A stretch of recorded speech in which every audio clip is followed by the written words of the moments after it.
बिस्मिल्लाहिर्रहमानिर्रहीम। अस्सलाम वालेकुम बेटा। आज का जो हमारा मेन काम है आपके पास ऑर्गेनिक केमिस्ट्री में हम फंडामेंटल प्रिंसिपल्स को पढ़े थे, तो उसमें बेटा दो चीजें आज हमने जो है वो कवर अप करनी है। एक आइसोमरिज्म का टॉपिक होगा और दूसरा नोमेनक्लेचर का। और ये दोनों टॉपिक्स उस वक्त आपको बहुत अच्छे क्लियर होंगे जब आप इनके रिलेटिव एमसीक्यूज करें। तो आपके लिए लेक्चर का जो पहला हिस्सा होगा बेटा वो आपके पास ये थ्योरी का होगा, और दूसरे हिस्से में हम इसकी प्रैक्टिस करेंगे थोड़ी सी थ्रू एमसीक्यूज, क्योंकि ये आपके पास बेसिक बहुत आसान चीजें आपने काफी दफा पढ़ी हुई हैं, सिर्फ एक दफा रिवीजन हमने करनी है। जैसे आइसोमरिज्म, हम एक टिपिकल सी डेफिनेशन करते हैं, same molecular formula but different structural formula, या हम कह देते हैं same molecular formula but different physical और केमिकल प्रॉपर्टीज। कि जो कंपाउंड्स होंगे उनकी फिजिकल या केमिकल प्रॉपर्टीज क्या होंगी, डिफरेंट होंगी। आइसोमरिज्म बड़ी बेसिक फंडामेंटल सी डेफिनेशन आप कह सकते हैं कि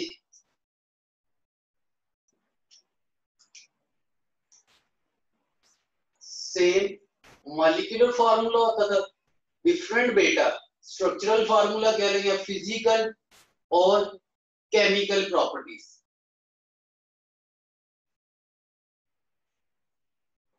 कंपाउंड्स की जो बनेंगे एक दूसरे के आइसोमर्स होंगे, उनकी फिजिकल या केमिकल प्रॉपर्टीज वो क्या होंगी बेटा, डिफरेंट होंगी। अच्छा, आइसोमरिज्म की फंडामेंटल टू टाइप्स है बेटा, एक स्ट्रक्चरल आइसोमरिज्म, दूसरी स्टीरियो आइसोमरिज्म। स्टीरियो आइसोमरिज्म की जगह आपकी बुक में ज्योमेट्रिक आइसोमरिज्म का वर्ड यूज किया हुआ, हमने मेनली इसी को एम्फसाइज करना। लेकिन अगर जनरल क्लासिफिकेशन देखी जाए तो दो हिस्सों में क्लासिफाई किया हुआ है, एक स्ट्रक्चरल और दूसरा स्टीरियो। दोनों को अलग-अलग देख लेते हैं। सबसे पहले जो स्ट्रक्चरल आइसोमरिज्म है उसकी ये 5 टाइप्स आप पढ़ते हो, आपकी बुक में मेंशन है। Chain isomerism, position isomerism, functional group isomerism, metamerism और टेट्रामरिज्म। जबकि जो स्टीरियो उसकी जगह आप ज्योमेट्रिक पढ़ते हो, जिसको हम सिस ट्रांस आइसोमरिज्म भी कहते हैं। इनको वन बाय वन देख लेते हैं। अभी मैं बड़ी सिंपल डेफिनेशन और उनके साथ एग्जांपल से उनको मेंशन किया हुआ बेटा। सबसे पहले चेन आइसोमरिज्म, बेटा इसको स्केलेटल आइसोमरिज्म भी कह लेते हैं। ये किस वजह से होती है बेटा, पहला कॉन्सेप्ट तो सेम होगा कि मॉलिक्यूलर फार्मूला सेम हो। डिफरेंट क्या होगा, कार्बन चेन लेंथ। इनकी जो कार्बन चेन लेंथ है बेटा वो डिफरेंट हो। कि अगर आपके पास जो मेन चेन जिसको हम पेरेंट चेन कहते हैं बेटा, उसकी लेंथ जो है वो डिफरेंट होगी। इसमें एग्जांपल मैंने दी है बेटा, मीथेन, इथेन, प्रोपेन, इनमें कोई चेन चेन में ही लिखे जाएगा, उनकी कोई ब्रांच नहीं बनेगी। लेकिन फिर मैंने ब्यूटेन को टू पॉसिबल चेन आइसोमर बन सकते हैं, एक एन ब्यूटेन और दूसरा आइसोब्यूटेन। एन ब्यूटेन अगर देखा जाए तो बेटा इसमें स्ट्रेट चेन में 4 कार्बन है, जबकि अगर आइसोब्यूटेन देखा जाए तो इसमें जो लॉन्ग चेन बनेगी बेटा उसमें 3 कार्बन है। तो कार्बन चेन लेंथ वो चेंज हो रही है। यहाँ पे 4 कार्बन की चेन लेंथ है, यहाँ पे 3 कार्बन की चेन लेंथ है। तो इस टाइप की आइसोमरिज्म को हम चेन आइसोमरिज्म कहते हैं। इसी तरह से अगर पेंटेन लो बेटा, तो पेंटेन के रिलेटिव इसके जो चेन आइसोमर्स हैं वो 3 बनेंगे, n pentane, isopentane, neopentane. N pentane में कार्बन चेन में 5 कार्बन आ रहे हैं, नियो आइसोपेंटेन में कार्बन की जो चेन लेंथ है उसमें 4 कार्बन, और नियोपेंटेन में 3 कार्बन। तो इस तरह से इनके number of carbon in chain length वो डिफरेंट हो रहे हैं, 5, 4, 3। इस टाइप की आइसोमरिज्म को हम बेटा चेन आइसोमरिज्म कहते हैं। फिर एक मैंने एक यहाँ chain isomer of C6H14 hexane, इसके चेन आइसोमर कितने होंगे? 5 सर, 5 होंगे। 5 होंगे, 3 होंगे। चेन आइसोमर आपने जो मुझे बताया वो आपने बताया इसके स्ट्रक्चरल आइसोमर। जो आपने कहा सर 5 वो स्ट्रक्चरल आइसोमर होंगे, जो चेन के रिस्पेक्टिव निकलेंगे वो 3 ही निकलेंगे। बात समझ आ रही है कि नहीं? ड्रा करें, मैं इसलिए कोशिश की थी कि आप ड्रा करें। अब ड्रा करेंगे तो 2 उसमें 4-4 कार्बन वाले होंगे, 2 उसमें 5-5 कार्बन वाले होंगे। तो चेन लेंथ में तो 5 कार्बन ही आ रहे हैं, हाँ सब्स्टिट्यूएंट की पोजीशन डिफरेंट हो जाएगी। एक 2 मिथाइल पेंटेन होगा, एक 3 मिथाइल पेंटेन होगा। तो बेटा इन दोनों में कार्बन चेन लेंथ वो तो सेम है। पॉइंट समझ आ रहा है मेरा कि नहीं?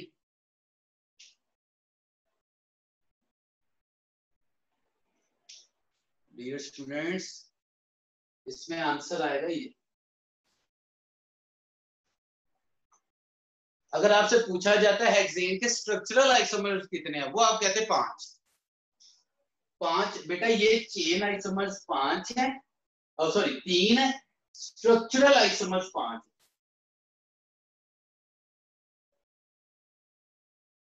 ऐसे मैं कर दूं, स्ट्रक्चरल उसके 5 ही बनेंगे, उसमें से चेन वाले 3 होंगे।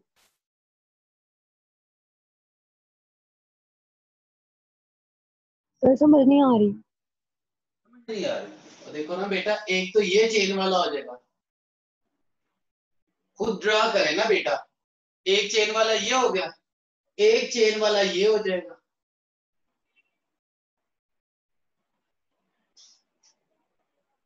ठीक है, एक चेन वाला आपके पास ये हो जाएगा। चेन वाला एक में 5 कार्बन, एक में 4 कार्बन, एक में 6 कार्बन, एक में 5 कार्बन, एक में 4 कार्बन, ये चेन वाले। अगर सर इसकी पोजीशन इधर कर दो तो बेटा चेन तो 5 कार्बन की ही रहेगी। क्लियर हो रहा है पॉइंट तो नहीं? बेटा समझ चेन के ये 3 बनेंगे, हाँ उसके टोटल स्ट्रक्चरल आइसोमर उसमें एक में इधर कर देंगे, एक में इसमें इधर कर देंगे। क्लियर हो रहा है पॉइंट? मैंने इसलिए बेटा 5 चेन, मैंने चेन के रिलेटिव पूछा। अच्छा जी, दूसरा पॉइंट बेटा आपके पास position isomers different in the position of same functional group. Book वाली बात कर रहे थे, फंक्शनल ग्रुप या इसको समटाइम्स सब्स्टिट्यूएंट भी कह देता है। तो पोजीशन ऑफ सेम सब्स्टिट्यूएंट और फंक्शनल ग्रुप, इसमें देखिए बेटा C3H7OH, तो 1 प्रोपानॉल 2 प्रोपानॉल, इसमें जो फंक्शनल ग्रुप है आपका वो है OH, अल्कोहल। तो 1 प्रोपानॉल 2 प्रोपानॉल, तो 1 और 2 ये किस कैटेगरी में आ जाएगी बेटा? Position isomers. 1 2 इस तरह से, इधर क्लोरीन भी लग सकता था, तो 1 आपके पास 1 chloropropane 2 chloropropane.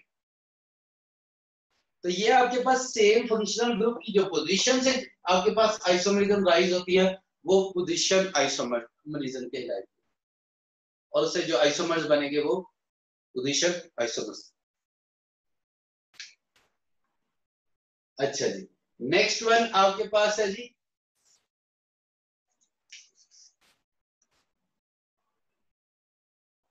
Functional group isomerism. बेटा molecular formula same, functional group इसमें डिफरेंट हो जाएगा। इसमें very excuse me sir. Sir जी बच्चे कह रहे हैं जरा बोर्ड क्लियर नहीं है, इसे नजदीक कर दें, काफी दूर है। क्लियर नहीं है, थोड़ा सा शायद नेट का भी इशू। अब ठीक है बेटा, बेहतर है? जी सर ठीक है। बताने के लिए बेटा। अच्छा नेक्स्ट वन है जी फंक्शनल ग्रुप आइसोमरिज्म, जिसमें बेटा क्या होगा, मॉलिक्यूलर फार्मूला से डिफरेंट फंक्शनल ग्रुप। और ये इसकी एग्जांपल फर्स्ट ईयर में भी पढ़ी है, C2H6O। इसको बेटा मैं 2 वे से लिख सकता हूँ, डाई मिथाइल ईथर, इसमें फंक्शनल ग्रुप, इसमें फंक्शनल ग्रुप ईथर है, जबकि इसमें फंक्शनल ग्रुप अल्कोहल हो गए। तो मॉलिक्यूलर फार्मूला C2H6O, लेकिन उसको क्या लिखे, डायरेक्शनली लिखने के टू वेज है, एक डाइमिथाइल ईथर, एक इथाइल अल्कोहल। तो बेटा एक में ईथर फंक्शनल ग्रुप, एक में अल्कोहल। इसी तरह से एक एग्जांपल लिया C3H6O, एक ये कीटो फैमिली बन गई, कीटोन। और बेटा दूसरा जिसमें एक कार्बोनाइल के एक तरफ H फिक्स होता है, लास्ट टाइम फंक्शनल ग्रुप का टॉपिक पढ़ा था, तो ये एल्डिहाइड फैमिली बन। तो एल्डिहाइड और कीटोन भी एक दूसरे के फंक्शनल ग्रुप हो सकते हैं। इसी तरह से बेटा आपके पास C3H6O2 है, तो बेटा एक मैंने ये प्रोपानोइक एसिड बनाया, ये कार्बोक्सिलिक फैमिली है, कार्बोक्सिलिक ग्रुप, जिसमें मोस्ट कॉमन आप फॉर्मिक एसिड, एस्टिक एसिड ये देखते हैं। तो यह मैंने प्रोपानोइक एसिड बनाया। और इसका जो फंक्शनल ग्रुप आइसोमर बनेगा वो एस्टर है, मिथाइल एसीटेट एस्टर। आपको याद है ना, जब कार्बोनाइल के एक तरफ OR लगा देते थे बेटा, ये जब R अटैच हो जाता है तो ये एस्टर फैमिली बन जाती है। तो ये मैंने डिफरेंट एग्जांपल्स लिखी हैं regarding to functional group isomerism. Also ये पॉइंट क्लियर। अभी सिर्फ बेटा आपके पास ये जो पुरानी टर्म्स है इनको थोड़ा सा रिफ्रेश करना है। अब इसके रिलेटिव आपके पास डिफरेंट टिपिकल वो कह लेंगे, उसमें स्टेटमेंट काफी लेंथी हो जाती थी, तो वो मैंने बुक से जो स्क्रीनशॉट लिए हुए हैं, तो वो आपसे बाद में उसके MCQs कर लेते हैं अभी इनके सॉल्व, फिर इससे मजीद प्रैक्टिस हो जाएगी। अभी सिर्फ टर्म्स। सर ये सबसे लास्ट वाले का नाम इथाइल एसीटेट नहीं है? नहीं बेटा, ये CH3 लिखा हुआ है, तो ये मिथाइल ग्रुप होगा, और ये acetate, methyl acetate, ethyl acetate, ये मिथाइल है, मिथाइल एसीटेट। इधर C2H5। जी सर ठीक है।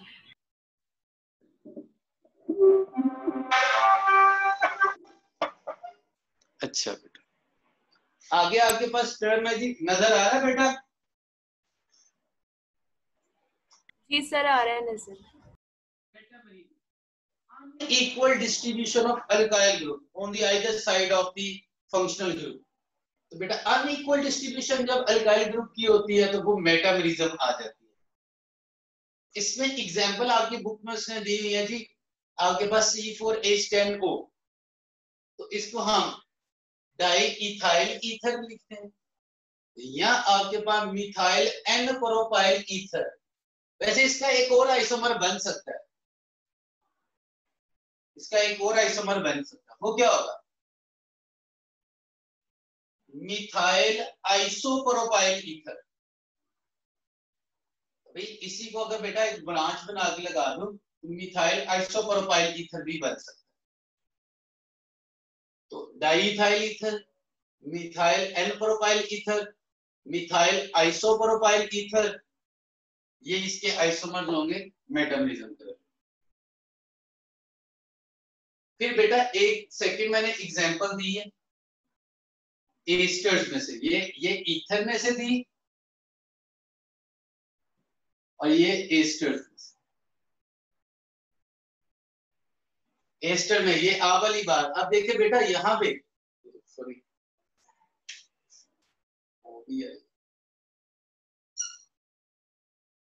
इथाइल एसीटेट C4H8O2, और दूसरा बेटा आपके पास ये मिथाइल और 3 कार्बन को प्रोपानोएट, मिथाइल प्रोपानोएट, क्योंकि आपके पास हम एस्टर्स कर रहे हैं तो उसमें 8 आता है,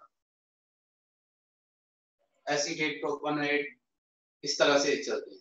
तो बेटा दोनों का C4H8, तो इसमें देखिए बेटा ये आपके पास फंक्शनल ग्रुप है, एक तरफ 3 कार्बन एक तरफ 2 कार्बन, ये आपका फंक्शनल ग्रुप है। अब इसके एक तरफ 2 कार्बन एक तरफ 1 कार्बन, तो ये आपके पास अनइक्वल डिस्ट्रीब्यूशन है अलोंग फंक्शनल ग्रुप। तो बेटा इस टाइप की आइसोमरिज्म को हम मेटामेरिज्म कहते हैं। इसमें आप कीटोन की भी एग्जांपल लेते थे, अगर उसने आपके पास कीटोन ग्रुप का, तो वो भी इसी में एग्जाम्पल आ जाता है। नेक्स्ट वन है बेटा टेट्रामेरिज्म। इसमें हम क्या कहते थे, शिफ्टिंग ऑफ प्रोटॉन कहते थे विद इन द मॉलिक्यूल, जिसमें आप ये अमीनो एसिड की एग्जांपल लेते थे बेटा, और ये इससे ज्वीटराइन बनता था जिसको हम इंटरनल साल्ट भी कहते थे। तो इसमें ये प्रोटॉन शिफ्ट होता था। इसके अलावा ये वाली एग्जांपल, ये आपके पास एमडी कैट में एग्जाम में आ भी चुकी है बेटा। ये आपके पास चैप्टर नंबर 8, आप में से कोई बताएगा किस टॉपिक में ये लिखी हुई है ये वाली एग्जाम? इसमें भी शिफ्टिंग ऑफ प्रोटॉन ही हुई, ये वाली एग्जाम।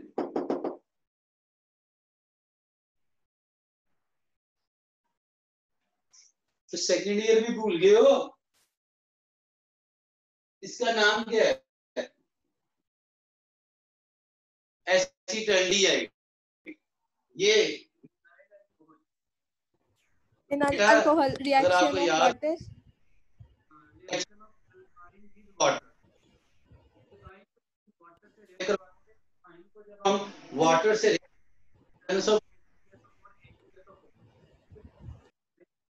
इसमें रीअरेंजमेंट होके एसिटाल्डिहाइड बनता है। तो इसमें भी बेटा ये प्रोटॉन की शिफ्टिंग है। ये आपके पास किसकी एग्जांपल है जी? आपके पास ये विनाइल अल्कोहल था और ये एसिटाल्डिहाइड। तो यहां से ये प्रोटॉन यहां पे शिफ्ट होता था, और उसी के नीचे ये आपके पास एसीटोन की प्रिपरेशन करनी है, तो फिर ये एग्जांपल, यहां से ये proton with in the molecule, इसको हम एग्जांपल को स्टडी करते हैं बेटा टेट्रामेरिज्म। अच्छा, इससे नेक्स्ट वन बेटा अब आ रही है स्टीरियो आइसोमेरिज्म। स्टीरियो आइसोमेरिज्म की कहने के डेफिनेशन बेटा वही होगी जो आपने ज्योमेट्री को पढ़ा हुआ था कि एक इनमें मॉलिक्यूलर फार्मूला भी सेम होगा, स्ट्रक्चरल फार्मूला भी सेम होगा। जो आपके पास स्टीरियो आइसोमेरिज्म है, इसमें molecular and structural formula same होगा। डिफरेंट क्या होते थे बेटा? ओरिएंटेशन, पोजीशन, वो आपके पास स्पेस के अंदर वो चेंज हो जाती है। इसको दो हिस्सों में डिवाइड किया है, ज्योमेट्रिक जिसको हम सिस्ट्रॉन्स कहते हैं, और दूसरा जो है वो ऑप्टिकल। मैंने एक एग्जांपल दी है, rotation of identical group in space. ये किस वजह से होती है कि इसमें आइडेंटिकल, जैसे 2 ब्यूटीन है बेटा, तो इसका फार्मूला भी 2 ब्यूटीन ही है, इसका फार्मूला भी 2 ब्यूटीन है, मीन स्ट्रक्चर सेम, लेकिन आइडेंटिकल ग्रुप्स की पोजीशन वो चेंज हो गई। इसको हम क्या नाम देते थे बेटा? आपके पास सिस ट्रांस। और जब आइडेंटिकल ग्रुप्स एक साइड पे लगे होते थे तो ये सिस, जब वो ऑपोजिट साइड पे चले जाते थे तो वो ट्रांस। सिस वाले पोलर होंगे क्योंकि एक तरफ एक पार्ट है, एक तरफ आइडेंटिकल एक जैसा ग्रुप है, दूसरे यहाँ पे एक दूसरे के इफेक्ट को कैंसल आउट कर रहे हैं, तो ये मोस्टली नॉन पोलर होते थे, ट्रांस वन। तो ये सिस ट्रांस। इसी तरह से बेटा ये मैंने एग्जांपल लिखी, ये आपने पढ़ा हुआ है कंपाउंड मैलिक एसिड। कहां पे पढ़ा था बेटा ये कंपाउंड?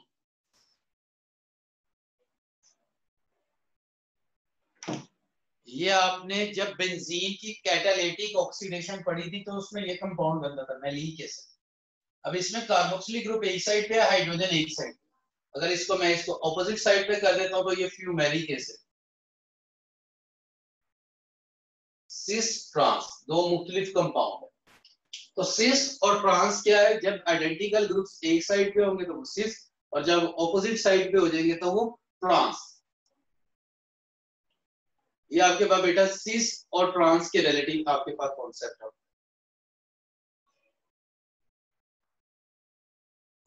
हाँ जी बेटा, ये क्लियर है पॉइंट? जी सर क्लियर है। इसमें कुछ टिपिकल चीजें आ जाती हैं कि सारे के सारे अल्कीन्स ये सिस ट्रांस नहीं शो करते। इनमें से जो आपके पास जिसमें डबल बॉन्ड के दोनों साइड पे आइडेंटिकल ग्रुप होगा वही सिस ट्रांस शो करेगा, बाकी नहीं शो करेंगे। ये एग्जांपल्स कुछ देख लेंगे आप, ठीक है जी। अगर आपसे मैं कहूं आइसोब्यूटाइलीन, तो आप देखेंगे इसमें सिस ट्रांस का कॉन्सेप्ट अवेलेबल नहीं होगा आइसोब्यूटाइलीन, क्योंकि उसमें आपके पास ये मैंने 2 ब्यूटीन लिखा है बेटा, और अगर इसी के रिलेटेड मैं आइसोब्यूटाइलीन लिखता, आइसोब्यूटाइलीन समझते हो ना, थोड़ा सा याद है कॉमन नेम, मैंने वैसे बोल रहा हूं। अगर ये कंपाउंड मैं ऐसे लिखता CH3 CH3 double bond CH2, ये बेटा आइसोब्यूटाइलीन, जिसको हम 2 मिथाइल 1 प्रोपीन कहते हैं। अब इसके आइसोमर्स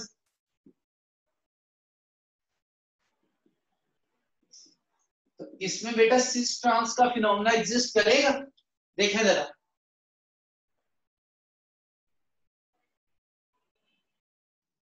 नो सर। नहीं सर।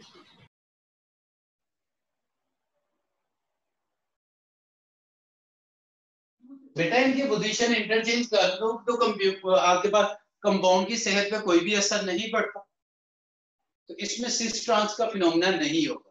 तो वो थ्रू एग्जांपल्स फर्दर जो है इनको देखेंगे किसमें सिस ट्रांस होता है किसमें नहीं। अच्छा बेटा ये आपकी बुक में वैसे डिस्कस नहीं की हुई, लेकिन चलें एक नजर देख लेते हैं बेटा। एक्स्ट्रा चीज है ऑप्टिकल आइसोमरिज्म। ऑप्टिकल आइसोमरिज्म क्या होती है बेटा? जो आपके पास कंपाउंड ऑप्टिकली एक्टिव होती है, जब उसमें से प्लेन पोलराइज लाइट गुजारी जाती है तो वो उसको राइट साइड पे या लेफ्ट साइड पे उसको रोटेट करवा देते हैं। जब वो राइट साइड पे करवाते हैं तो डेक्स्ट्रो, और जब वो लेफ्ट साइड पे कराते हैं तो वो लीबो कहलाती है। ये आगे चल के मैक्रोमॉलिक्यूल वाले टॉपिक में थोड़ा सा आएगा। तो बेटा उसके लिए शर्त क्या है कि आपके पास उनके पास कायरल कार्बन अवेलेबल होना है। और ये कुछ बच्चों को शायद पता हो व्हाट इज कायरल कार्बन, क्योंकि क्लास वर्क में मैंने बताया हुआ है व्हाट इज कायरल कार्बन। जब कार्बन के चारों साइड्स पे डिफरेंट चीजें जुड़ी होंगी, कार्बन के चारों सब्स्टिट्यूएंट वो डिफरेंट हो तो उस कार्बन को हम कायरल कार्बन कहते हैं। ये जैसे कार्बन है बेटा, इसके एक तरफ मिथाइल ग्रुप, एक तरफ हाइड्रोजन, एक तरफ हाइड्रोक्सिल, एक तरफ कार्बोक्सिल, तो ये कार्बन कायरल कहलाएगा। मैंने ये लैक्टिक एसिड लिखा है। अब बेटा इसका मिरर इमेज, इसको शीशे में देखें तो बेटा OH राइट साइड पे आ जाएगा और H लेफ्ट साइड पे चला जाएगा। तो ये ऑप्टिकली एक्टिव है जिसमें एक दूसरे के मिरर इमेज हो। और अगर मैं इसको उठा के एक लफ्ज मैंने लिखा सुपर नॉन सुपर इम्पोजिबल, अगर मैं इसको उठा के इसके ऊपर रखता हूं तो इसके ऊपर एग्जैक्ट फिट नहीं आएगा। तो ये सुपर नॉन सुपर इम्पोजिबल है, वो आपस एक दूसरे के ऊपर इंपोज नहीं किया जा सकता। तो बेटा ये इसका मतलब होगा ये ऑप्टिकली एक्टिव होंगे। तो अगर ये लाइट को इस तरह से रोटेट कर रहा है तो शायद ये लाइट को इस तरह से रोटेट कर। लेकिन अगर इधर H बेटा फॉर एग्जाम्पल अगर इधर H होता तो हम कहते हैं ये सुपर इम्पोजिबल है कि मिरर इमेज एक जैसा, इसको इसके ऊपर रख दो कोई फर्क नहीं पड़ेगा।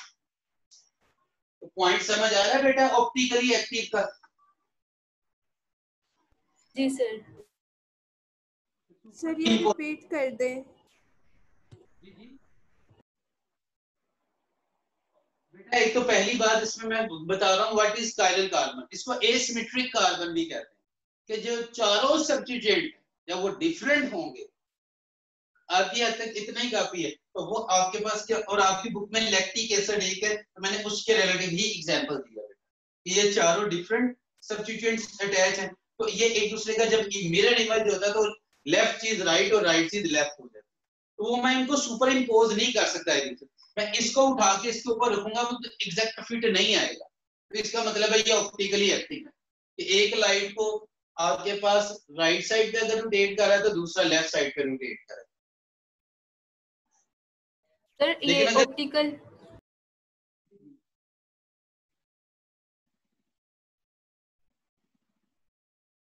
सर ऑप्टिकल आइसोमेरिज्म की एक बार डेफिनेशन मतलब रिपीट कर दें ताकि हम नोट कर लें। ऑप्टिकल आइसोमर्स ऐसे होते हैं जब उनमें से प्लेन पोलराइज्ड लाइट पास करवाई जाएगी तो वो आपके पास उसको रोटेट करवाएंगे, आइदर क्लॉकवाइज और एंटी क्लॉकवाइज रोटेट करवाने की कोशिश करें। जिनमें ये पॉसिबल होगा वो ऑप्टिकली एक्टिव हो, बाकी जो है वो आपके पास ऑप्टिकली एक्टिव नहीं हो। जी सर, थैंक यू।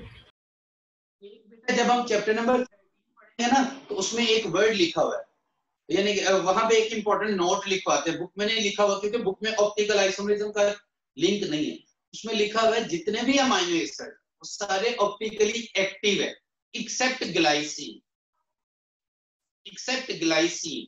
क्योंकि बेटा जब ग्लाइसिन करते हैं ना तो उसमें क्या होता है आपके पास यहाँ पे भी एच होता है,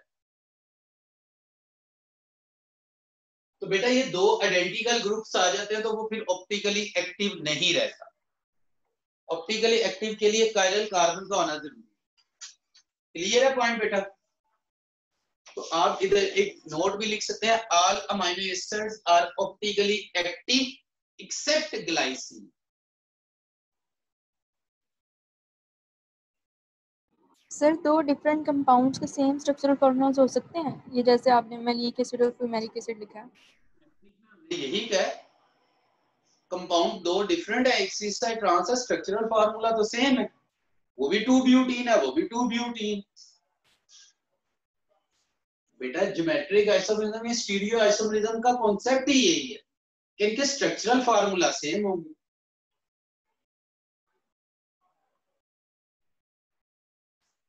ठीक है? जी सर, क्लियर है। अच्छा बेटा इसके बाद ये आइसोमरिज्म का थोड़ा सा कॉन्सेप्ट क्लियर हो गया बेटा? इसके ऊपर एमसीक्यूज कर। जी सर। अब दूसरा जो इसका हिस्सा है बेटा वो है नोमेनक्लेचर। अब नोमेनक्लेचर की बेस्ट प्रैक्टिस सबसे पहले तो आपने बुक में मेरे ख्याल से क्वेश्चन नंबर 5 है, 10 है, 11 है, 7 का बी पार्ट है, इनको चैप्टर नंबर 8 का आपने बहुत अच्छे तरीके से करना, खास तौर पे अल्केन और अल्कीन के रिलेटेड, बल्कि अल्काइन भी उसमें कर लीजिएगा ट्रिपल बॉन्ड के रिलेटेड। मैं यहाँ पे कुछ पॉइंट्स को रिपीट करता हूँ और उसके रिलेटिव भी मैं डिफरेंट बुक से मैंने एग्जांपल लिया वो कोट करते हैं। तो सबसे पहला स्टेप जब हम नोमेनक्लेचर ऑफ अल्केन कर रहे होते क्या स्टेप लेते थे? Select longest chain, select longest chain. Second point हम क्या करते थे, आपके पास उस लॉन्गेस्ट चेन को हमने नंबरिंग करनी होती थी और नंबरिंग उस साइड से स्टार्ट करते थे जिधर से ब्रांच करीब होती थी, जहां से सब्स्टिट्यूएंट ज्यादा करीब होते थे। और अगर आपके पास दोनों तरफ पे 2 पे है तो देख लेते थे किधर ज्यादा सब्स्टिट्यूएंट करीब अटैच। फिर हमने कहा था अगर एक से ज्यादा सब्स्टिट्यूएंट बेटा अटैच होते हैं उनके लिए डाई, ट्राई, टेट्रा ये वर्ड्स यूज करते थे और सब्स्टिट्यूएंट की पोजीशन को मेंशन करते थे।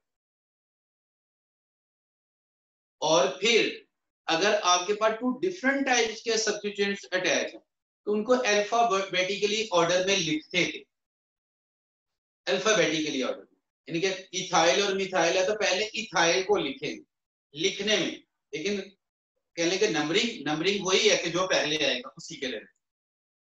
फिर बेटा इसी तरह से डबल बॉन्ड और ट्रिपल बॉन्ड के रिलेटिव था, जब डबल बॉन्ड वाले कंपाउंड आ जाए तो आपने प्रेफर लॉन्गेस्ट चेन को नहीं करना, आपने उस चेन को प्रेफर करना है जिसमें डबल और ट्रिपल बॉन्ड हो। अब प्रेफरिंग चेंज हो जानी है, नंबरिंग भी अब आपने सब्स्टिट्यूएंट के रिलेटिव नहीं करनी होती, नंबरिंग आपने किधर से स्टार्ट करनी होती थी, जिधर से डबल या ट्रिपल बॉन्ड करीब होता। और अगर एक ही कंपाउंड में डबल बॉन्ड और ट्रिपल बॉन्ड आ जाते थे, ये हमेशा बच्चे गलत मुझे बात बताते हैं, आज आपसे मैं पूछूं अगर एक ही कंपाउंड में डबल और ट्रिपल बॉन्ड आ जाए तो किसको प्रेफर करते हैं? Double bond. Double bond. आपने भी वही ट्रेंड नहीं चेंज करते बेटा, जो पहले आएगा उसको प्रेफर करेंगे। अगर एक कंपाउंड में डबल बॉन्ड भी आ गया ट्रिपल बॉन्ड भी आ गया तो किसको प्रेफर करेंगे? जो पहले आएगा जो पहले आएगा। अगर दोनों इक्वल पोजीशन पे आ गए, इधर से डबल बॉन्ड 2 पे, फिर डबल बॉन्ड को प्रेफर करना। नॉर्मली जो पहले आए उसको प्रेफर करें। हाँ, अगर दोनों इक्वल पोजीशन पे आ जाए फिर डबल बॉन्ड को प्रेफर करना, ये रूल। क्लियर है पॉइंट बेटा? जी सर।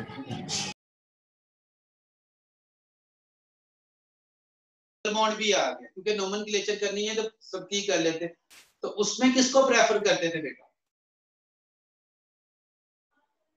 काउंटिंग। तो उसमें अल्कोहल को प्रेफर करते थे, OH ग्रुप को फंक्शनल ग्रुप कंसीडर कर लेते। और अगर किसी कंपाउंड में अल्कोहल और एल्डिहाइड भी आ गया था या कार्बोक्सिलिक ग्रुप आ गया था, जैसे ये कंपाउंड लिखा लैक्टिक एसिड, इसमें किसको प्रेफर करते थे? कौन पेरेंट बन जाता था? Carboxylic acid. इसका आयुर्वेदिक नेम याद है लैक्टिक एसिड का? बताया जरा।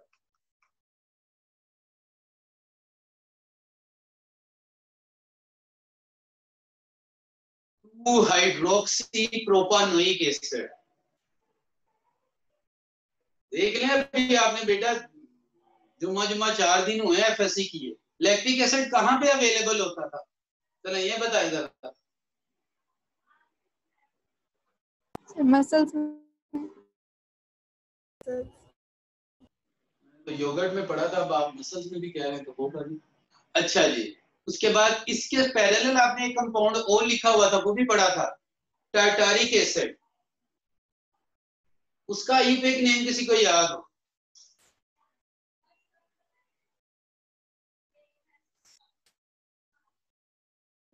2,3-डाइओइक एसिड। बेटा ये तो अभी आपको याद होने चाहिए कंपाउंड्स के नाम, ये तो अभी आपने ताजा पढ़े हैं। तो मैंने तो इसलिए ये नोमेनक्लेचर बताए हैं, अभी मैं ये समझ रहा हूँ कि आपको आते हैं, तो ये मुझे सर, बता दे। बाकी सर आपकी आवाज बार बार कम हो जाती है, फिर ज्यादा हो जाती है। बार बार आपकी आवाज कम हो रही है। बेटा वो आपके नेट का इशू है, अगर वो सबका हो रहा है तो फिर मेरी तरफ से इशू है। सर जब कोई बच्चा माइक ऑन करता है ना तो आपकी आवाज बहुत कम हो जाती है, फिर बाद में तेज। सबका होता है, सबके बेटा, फिर यहाँ पे थोड़ा बहुत नेट का जब इशू होता है फिर अप डाउन हो जाती है आवाज, इस वजह से। चले, बहुत प्रॉब्लम होती है। फिर आप अपना जरा नेट ऑन कर लें और उसमें जरा देखें आपके कितने वहां पे सिग्नल्स आ रहे हैं, केबीज में आ रहे हैं या बाइट्स में आ रहे हैं। तो आप सिर्फ मेरे लेक्चर में, मैं तो बेटा बल्कि यहाँ पे 8 MB का कनेक्शन है तो वो यूज करने आता हूँ। अच्छा, आमना बाज को भी मसला होता है। अच्छा, जब कोई बोलता है तो तब होता है। असल में बेटा ठीक है, एक्चुअली बेटा मैं ये चाह रहा होता हूँ कि आप भी क्वेश्चन पार्टिसिपेट किया करें, फिर यही हो सकता है कि आप एंड पे क्वेश्चन कर लिया करें थोड़े से, अगर आपको ड्यूरिंग लेक्चर या वो बाकी जब बच्चा कोई स्टूडेंट बोलता है तो वॉइस में प्रॉब्लम होता है।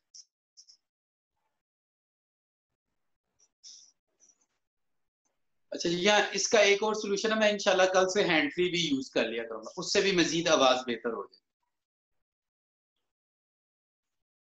अच्छा बेटा, अब थोड़ा सा जरा, अब आपका टेस्ट है जी, मैं जरा,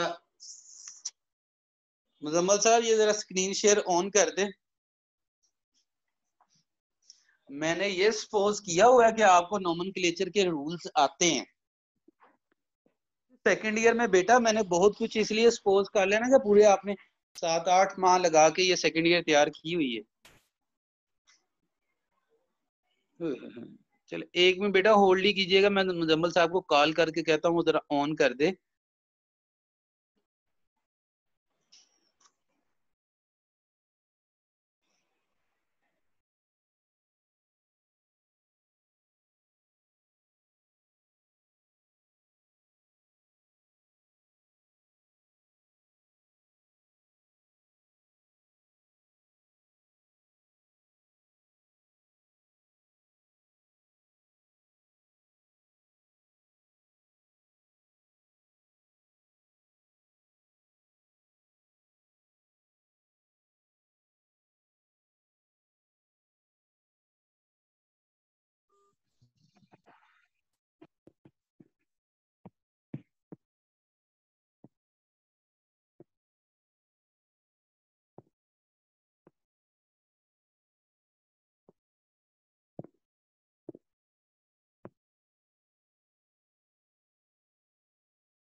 अच्छा बेटा, स्क्रीन शेयर हो रही है?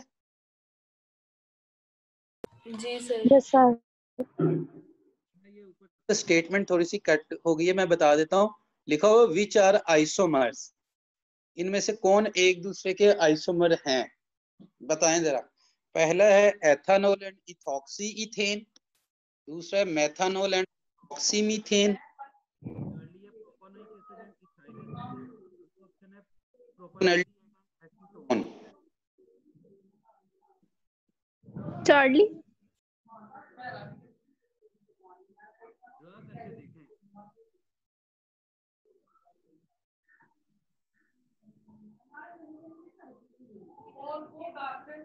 करके देखें। बेटा इस सिंपल से है तो मॉलिक्यूलर फार्मूला सेम होना चाहिए। तो पहला उसने दिया है एथानॉल एंड इथॉक्सीथेन, एथान में 2 कार्बन, इथॉक्सी 4, एंड मिथॉक्सीमीथेन, मेथा में 1 कार्बन, मिथॉक्सीमीथेन में 2 कार्बन। ये ऑप्शन भी है। चार्ली ऑप्शन है में 3 कार्बन, इथाइल एसीटेट 2 इथाइल, तो इनके तो मॉलिक्यूलर प्रोपा में 3 कार्बन और एसीटोन इसमें। सर जी आपकी आवाज नहीं आ रही, बहुत कम।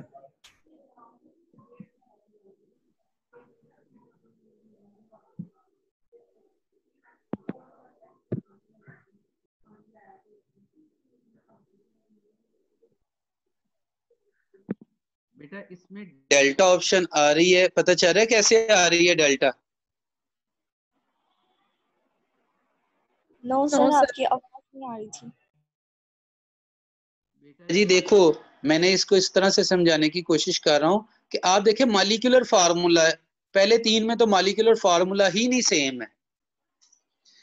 एथेनॉल में 2 कार्बन है, इथॉक्सी इथेन में 4 कार्बन हो जाएंगे, 2 इथॉक्सी के 2 इथेन के। बीटा ऑप्शन में मेथा में 1 कार्बन है और मिथॉक्सी मीथेन में 2 कार्बन है। इसी तरह से जो चार्ली ऑप्शन है propanoic acid and ethyl acetate, तो प्रोपान में 3 कार्बन है, इथाइल एसीटेट 4 कार्बन है। जबकि प्रोपानल्डिहाइड और एसीटोन, प्रोपानल्डिहाइड बेटा 3 कार्बन और एसीटोन इसमें भी 3 कार्बन, तो दोनों एक दूसरे के आइसोमर होंगे। क्लियर हो रहा है पॉइंट के नहीं? जी sir. Next one, N-butanol and diethyl ether R, तो बेटा ये एक दूसरे के कौन से आइसोमर्स होंगे? चेन आइसोमर हैं, पोजीशन आइसोमर्स हैं, स्टीरियो आइसोमर्स हैं या फंक्शनल आइसोमर्स हैं? बेटा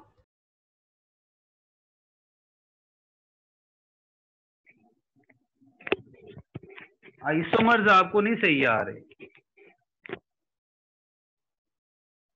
और बेटा एन ब्यूटानोल एक अल्कोहल है, एक ईथर है, तो जब फंक्शनल ग्रुप ही चेंज हो गया है तो ये कौन से आइसोमर्स होंगे? Functional isomer. Delta option, delta functional group isomers होंगे, डेल्टा ऑप्शन। समझ आया पॉइंट को नहीं? जी सर, आ गई समझ। अच्छा next one, the compound having molecular formula C4H10O can show, कौन से आइसोमरिज्म शो कर सकता है? ये मेटामरिज्म शो कर सकता है, फंक्शनल ग्रुप, बेटा ये सारे शो कर सकता है। इसमें मेटामरिज्म भी आ जाएगा, डाइथाइल ईथर और वो मिथाइल एंड प्रोपाइल ईथर, इसमें फंक्शनल ग्रुप भी। बेटा ये अल्कोहल का भी यही फार्मूला होता है, आप चेक कर लीजिएगा,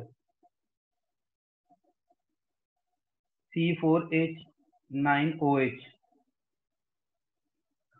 ब्यूटानोल। और पोजीशन आइसोमर्स भी ये शो कर सकता है, अगर अल्कोहल है तो उसमें बेटा पोजीशन आइसोमर्स बनेंगे। समझ आ रहा है पॉइंट को नहीं? और हाँ, तो इसके बनाने भी है। मैंने ये इसलिए एमसीक्यू ये मैं अभी शेयर नहीं करूंगा क्योंकि इनमें से मैंने टेस्ट में देने हैं आपको, तो ये इन एमसीक्यूज को अभी से अच्छे से देख लें, ठीक है, और कह लें कि इनके बना के भी चेक करें। नेक्स्ट वन है जी, the various compound corresponding to the molecular formula C4H10। C4H10 के कौन सा बन सकता है जी? कौन से आइसोमर्स बन? Chain isomers alpha. बेटा अल्केन है तो उसमें सिर्फ चेन आइसोमर्स होते हैं, ठीक है, अल्फा ऑप्शन गुड, शाबाश। अच्छा जी, isomers of molecular formula C3H7Cl, इसमें आपके पास कितने आइसोमर्स बनेंगे? इसके 2 बनेंगे, 3 बनेंगे, 4 बनेंगे, 5 बनेंगे? Alpha option. अल्फा ऑप्शन बिल्कुल ठीक है। 1 क्लोरोप्रोपेन बनेगा और 2 क्लोरोप्रोपेन बनेगा, 2 आइसोमर्स बन सकेंगे, ठीक है, गुड, शाबाश।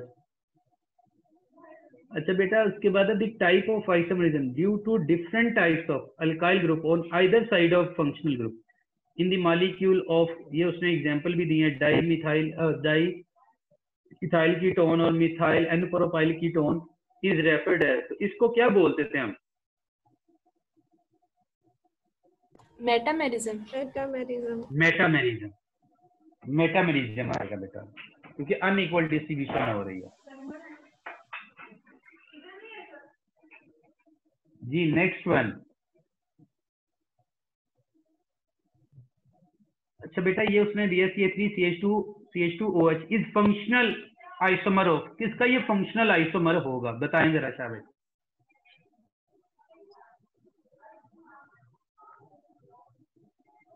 Alpha option. हाँ शाबाश, अल्फा। बीटा या चार्ली क्यों नहीं हो सकते? मॉलिक्यूलर फॉर्मूला सेम नहीं है। हाँ, उनमें कार्बन एटम ही नहीं सेम होंगे, मॉलिक्यूलर फार्मूला ही सेम नहीं होगा, शाबाश। नेक्स्ट वन है the molecular formula of a saturated compound C2H4Br, the formula permits the existence of, तो ये किस टाइप के आइसोमर्स को एग्जिस्ट हो गए भी इसमें?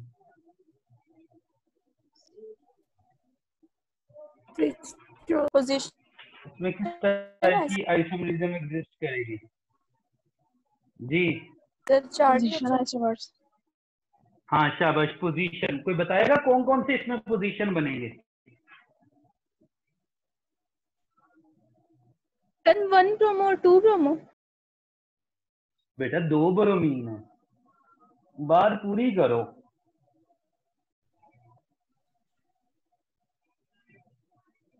सर इसमें एक बनेगा 1,1 डाइब्रोमोइथेन और एक बनेगा 1,2 डाइब्रोमोइथेन, यानी कि एक विस्नल बनेगा और एक जेमिनल बनेगा। उम्मीद करता हूं बात समझ आई होगी। एक विस्नल बनेगा और एक जेमिनल बनेगा। क्लियर है पॉइंट बेटा? सर इसमें चेन आइसोमर्स बन सकते हैं इसके? नहीं बेटा, इसमें चेन क्यों? 2 कार्बन है तो उसमें चेन क्यों बनेंगे?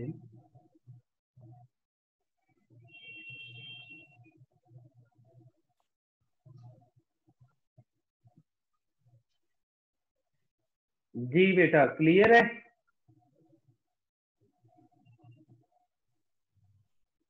पूछ लें कहीं पे प्रॉब्लम हो रही है।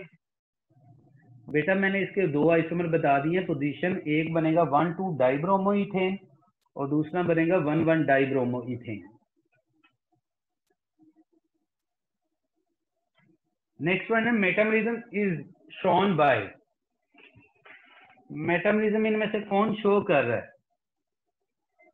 जी? बताएं।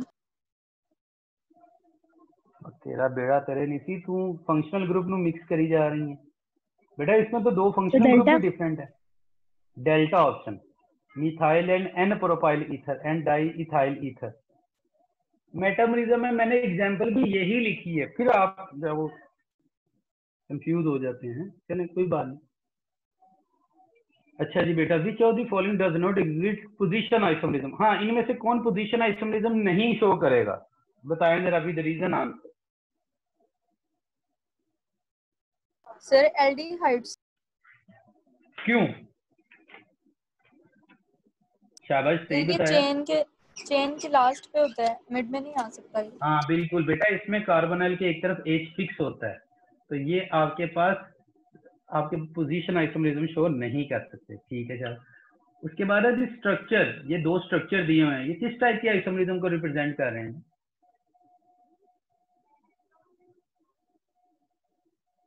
Chain isomerism.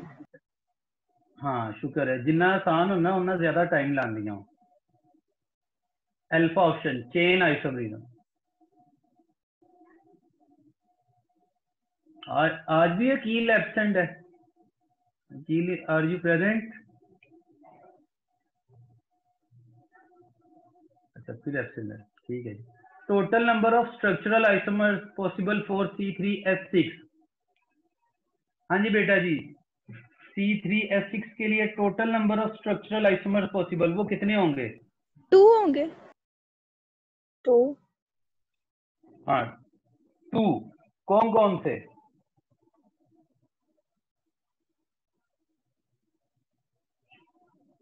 बताएं।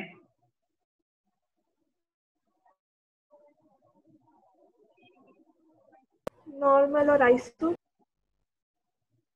बनाएं जरा C3H6 के रिलेटिव। सिर्फ 1 होगा। हैं? सर एक 1 होगा और एक आइसो होगा। बनाओ ना बेटा, मुझे नाम बताओ उनका। आइसो कैसे हो सकता है? 3 कार्बन में कोई आइसो होता है? सर डबल के रिलेटिव आएगा, एक फर्स्ट पोजीशन पे आ सकता है और एक सेकंड पे। Sir second delta position option है। बनेगी डबल बॉन्ड की। मीन आप कह रहे हैं 1 प्रोपीन और 2 प्रोपीन।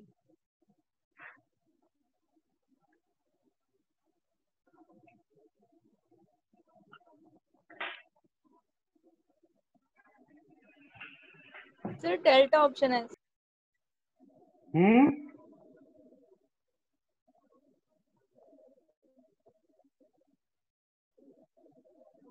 ऑप्शन 40 ही है, ऑप्शन सही बताइए। अब मुझे इसके 2 आइसोमर्स बताने हैं, जल्दी करो।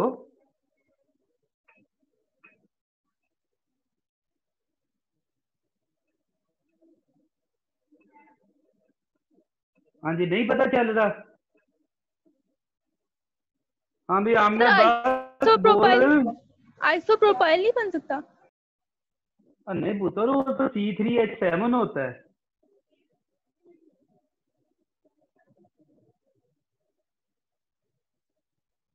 आमना बात प्रेजेंट है? जी सर। हाँ पुत्र, दूसरा कौन सा आइसोमर बने? सर नहीं पता चल रहा। तो कंपाउंड्स में पढ़।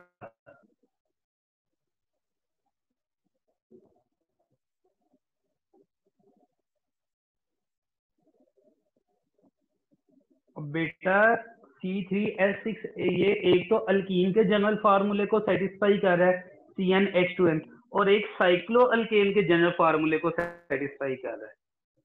इसमें साइक्लोप्रोपेन बनेगा दूसरा इसका आइसोमर। समझ आ रही बात?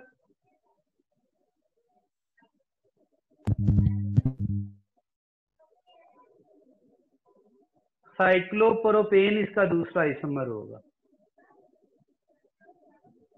क्लियर है पॉइंट? जी सर। अच्छा जी, अगली बात, the maximum number of alkene isomer for an alkane with molecular formula C4H8 जी कितने बनेंगे?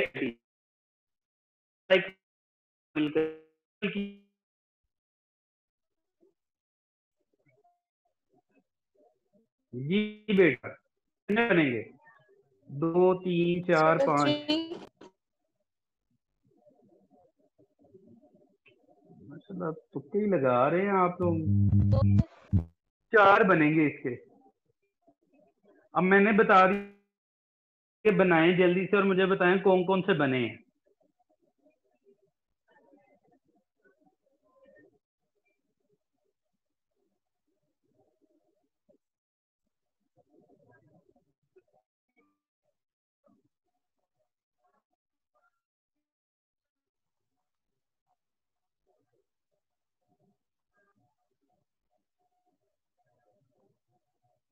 जल्दी से ड्रा करके बताएं कौन से 4 बनेंगे, कौन कौन से।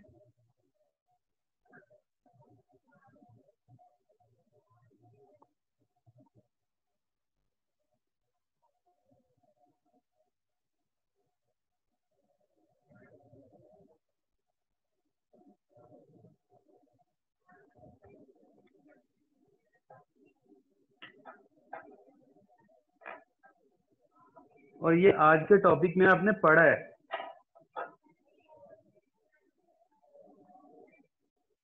सर सीस और स्ट्रॉन्स भी बनेंगे इसमें।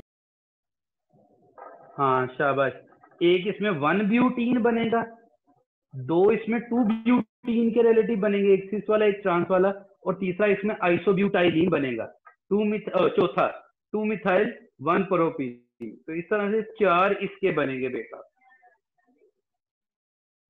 एक 1 ब्यूटीन, 2 जो है वो 2 ब्यूटीन के, एक सिस वाला एक ट्रांस वाला, 3 ये हो गया, और चौथा इसका बनेगा 2 मिथाइल 1 प्रोपीन। इस तरह से इसके 4 जो है वो बनेंगे। Next one, how many isomers are possible for pentane? ऐसे 10 छोड़ो। 3। ये भी डर डर के ही बता रहे होते हैं खुदा के बंदे। अच्छा जी, आयुर्वेद नेम आइसोमरिज्म में तो लगता है आप अभी टेस्ट में मजीद प्रैक्टिस के लिए दूंगा, आप डरे हुए हैं। अब आयुर्वेद नेम तो वैसे ही नहीं पता चलना फिर आपको। इसका आयुर्वेद नेम बताएं जरा मुझे बेटा।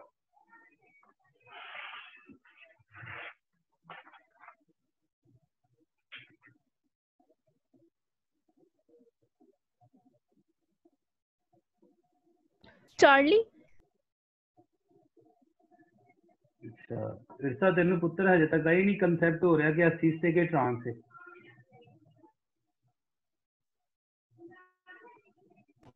बीटा। बीटा ऑप्शन होगी। दोनों CWH एक तरफ है, H एक तरफ। पहली बात तो ये सिस होना चाहिए, अगली बात तो बाद की होनी चाहिए थी। और टोटल 4 कार्बन, 2 ब्यूटीन है और 1 4 डाइयोइक एसिड है। इसमें बीटा ऑप्शन आएगी बेटा। इस कंपाउंड का आयुर्वेदिक नेम बताएं।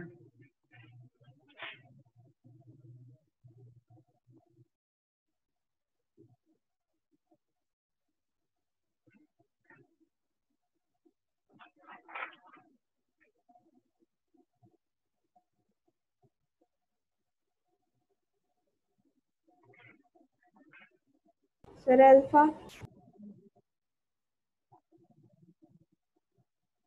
हाँ शाबाश। 4 ethyl 3 3 di methyl heptane. Good शाबाश, सही है। बाकी सबको भी समझ आ रही है? Yes sir. अच्छा जी, नेक्स्ट बताएं जरा इसका 4 मिथाइल 2 पेंटीन 1 ओल इनमें से कौन सा है? सर पिछले वाला एमसीक्यूज में समझ आया।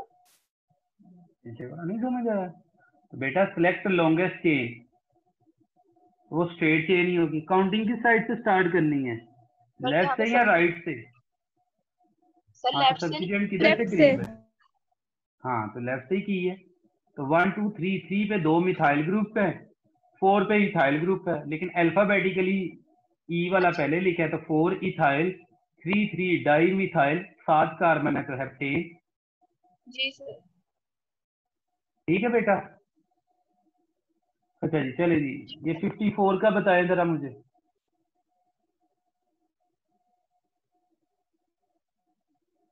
फोर मिथाइल 2 पेंटीन 1 ओल। Sir beta option. Beta option, ठीक है, गुड शाबाश। देखिए बेटा, मैंने कहा था जब OH और डबल बॉन्ड आ जाए तो आपने OH को प्रेफर करके नेमिंग करनी है। तो OH अगर इसमें देखा जाए तो 1 पे OH है, 2 पे डबल बॉन्ड है और 4 पे मिथाइल ग्रुप है, तो यही उसने पूछा हुआ है। 55 जी बताएं, 55 का क्या नाम बनेगा? Sir alpha. अल्फा। अल्फा। हाँ अल्फा, ठीक है। 3 इथाइल 1 4 पेंट डाई ई, ठीक है शाबाश। अच्छा, ये उसके स्केलेटल टाइप मैंने दिया, इसका नाम बताओ जरा। बड़ा सिंपल है ये तो। हाँ शाबाश, 2,3,6 ट्राइमिथाइल हेप्टेन। आमना जमील, तुम्हारा माइक तो नहीं खराब बेटा?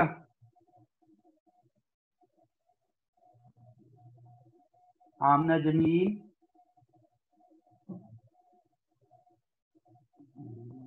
माइक ही खराब होना। अच्छा जी, आयु पे एक नेम बताएं जरा ये। चार्ली। हाँ जी, और चार्ली खुदा भी लो, 2,2,4 ट्राई आइसोक्टेन भी जिसे हम कहते थे। अच्छा जी बेटा, नेक्स्ट वन, ये कंपाउंड दिया हुआ, नेम बताएं इसका। काउंटिंग देखें किधर से स्टार्ट होगी। अल्फा, शाबाश, क्योंकि डबल और ट्रिपल बॉन्ड इक्वल पोजीशन में आता है, डबल बॉन्ड को प्रेफर करना है।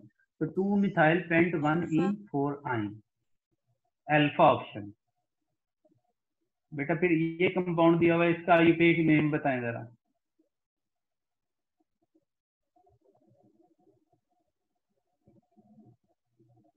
Charlie option. डेल्टा।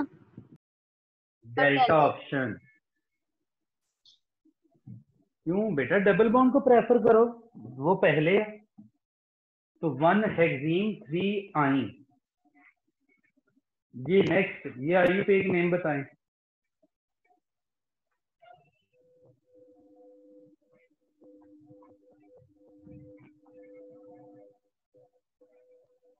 चार्ली। जी चार्ली ऑप्शन, ठीक है। हाँ सही है, शाबाश। क्यों चार्ली, समझ आ रहा है भाई? इसमें एल्डिहाइड आ गया, उसको प्रेफर करना। आपके पास 3,3 डाई मिथाइल ब्यूटाइल है। अच्छा जी बेटा, नेक्स्ट इसका नेम बताएं जरा।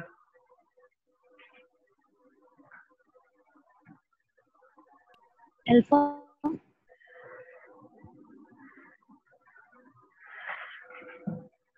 हाँ जी, डेल्टा। सारे परेशान हो गए। अल्फा। कोई भी कंपाउंड करना हो तो पहला स्टेप क्या होता है पुत्र? Longest chain containing functional group. तो बेटा फिर ध्यान से देखिए, इसमें बीटा ऑप्शन बनेगी। 4 मिथाइल 2 हेक्सानॉल, लॉन्गेस्ट चेन, और उसमें फंक्शनल ग्रुप भी आ रहा है। हाँ, अगर कोई लॉन्ग एक हो के जिसमें फंक्शनल ग्रुप ना आ रहा हो, फिर उसको नहीं सिलेक्ट करना, इसमें फंक्शनल ग्रुप आ रहा है बेटा, तो इसमें बीटा बनेगा। 4 मिथाइल हेक्सानॉल 2। किस कंपाउंड का नाम बताएंगी?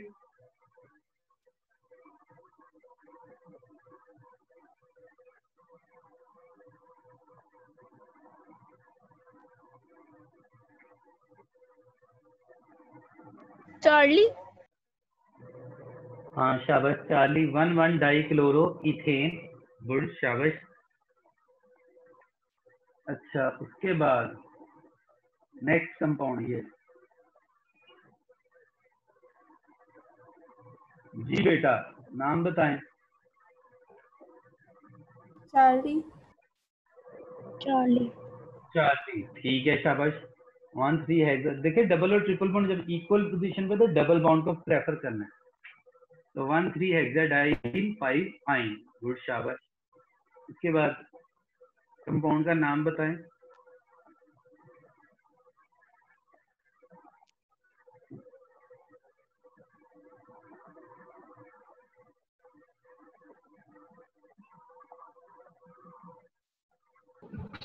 चार। हाँ शाबाश चार्ली, 3 इथाइल 2 हेक्सीन, क्योंकि लॉन्ग चेन देख लें, गुड, शाबाश। अच्छा जी, नेक्स्ट बेटा ये नाम बताएं जरा इसका।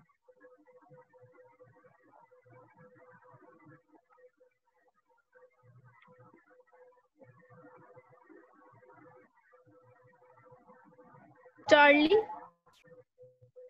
चार्ली, शाबाश। कार्बोक्सिलिक ग्रुप को प्रेफर करना है तो उसके रिलेटिव 3 मिथाइल बनेगा। 2 पे डबल बॉन्ड है, 2 ब्यूटीन वही केस है। अच्छा जी नेक्स्ट, ये नेम बताएं जरा शाबाश।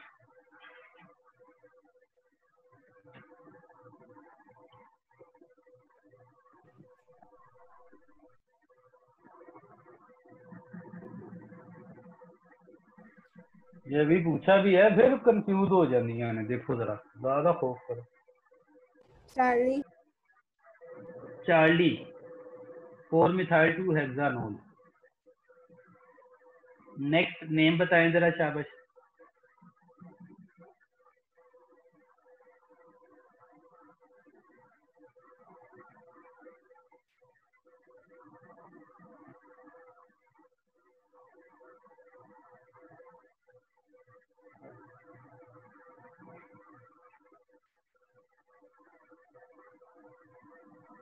डेल्टा। अच्छा बेटा ये CH3 थ्राइस के साथ ये सिंगल बॉन्ड उसमें शो किया हुआ, ये बता रहा है कि इस कार्बन के साथ सारे CH3 अटैच है। ये हिंट दे देता हूँ मैं आपको। ऐसी बात है और कोई बात नहीं। चार्ली ऑप्शन बेटा। सी के साथ 3 डायरेक्ट CH3 नहीं अटैच, वो CH3 2 ऊपर नीचे हो जाएंगे, एक साइड पे अटैच होगा, तो 3,3 डाई मिथाइल बट 1 ईन बनेगा। फिर बेटा आपने IUPAC नेम बताना है। अल्फा। अल्फा ठीक है जी, गुड शाबाश। 2 और 4 पे क्योंकि अल्कोहल जो है वो 2 पे आएगा, टोटल 5 कार्बन। चलें जी, आज के लिए बेटा यही है। थोड़े से समझ आए हैं बेटा ये?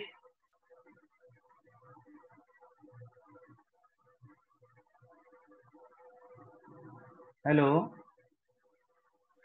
जी सर। जी सर समझ आई है। जी सर समझ आया। अच्छा जी। और बच्चे मैं देख रहा हूँ यहाँ पे काफी ज्यादा होते हैं, आवाज सिर्फ 1-2 की आ रही होती है मुझे। बेटा बाकी भी पार्टिसिपेट किया करें, चाहे गलत ही बताया करें, लेकिन अब मैं देख रहा हूँ यहाँ पे काफी बच्चे प्रेजेंट हैं। आमना हमजा भी है, सारे प्रेजेंट हैं। तो बेटा ये हाफजा मुबश्शरा भी है। लो फिर ये बेटा आप लोगों को पार्टिसिपेट एटलीस्ट करना चाहिए, ताकि मुझे पता चले कहाँ पे कौन सी बात आपको समझ नहीं आ रही है। चलें ठीक है बेटा जी, आज के लिए इतना ही है। ओके जी, अल्लाह हाफिज़। टेस्ट कब स्टार्ट होंगे सर?